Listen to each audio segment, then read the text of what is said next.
परीक्षा के लिए गए हुए ब्रह्मर्षि भृगु जी ने भगवान नारायण के वक्षस्थल में चरण प्रहार किया, पाद प्रहार किया, और भगवान शेष पर्यंक से उठ के बैठ गए।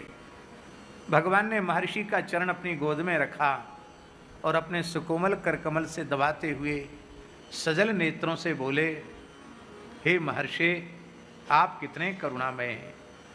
मेरे जैसे आलस में पड़े हुए प्रमादी को आपने अपनी चरण धूल इतनी सहजता से प्रदान कर दी।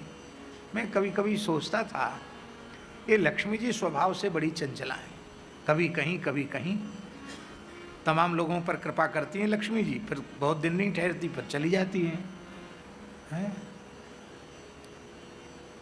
दरिद्र को, कंगाल को चक्रवर्ती राजा बनाना और चक्रवर्ती राजा को भिखारी बनाना, ये लक्ष्मी जी का खेल है, एक जगह ठहरती नहीं।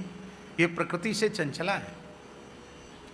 कहीं ऐसा ना हो कि हमें छोड़ के चली जाएं, ये भय हमारे मन में रहता था, पर अब भय खत्म हो गया। वक्षस्थल में लक्ष्मी का निवास और वक्षस्थल में आपने चरण प्रहार किया, तो अब आपकी मोहर लग गई चरण की।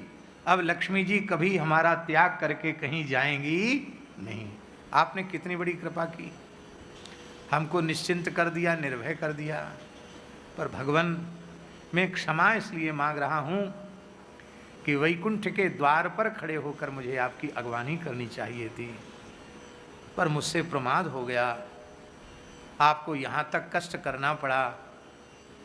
और भगवान, पीड़ा इस बात की है कि मेरा वक्षस्थल कठोर है और आपका श्री चरण कमल अत्यंत सुकोमल है, आपके कोमल चरण में चोट लग गई होगी, आप क्षमा करें। चरण दबा रहे हैं। भृगु जी बोले, भाई, उपासना के योग्य तो यही है, क्योंकि जीव की प्रकृति पद पद पर अपराध करने की है, और इतनी अद्भुत क्षमा जिसमें हो, जो क्षमा गुण का समुद्र हो, वही जीव को अपनी शरण में लेकर कृपा कर सकता है।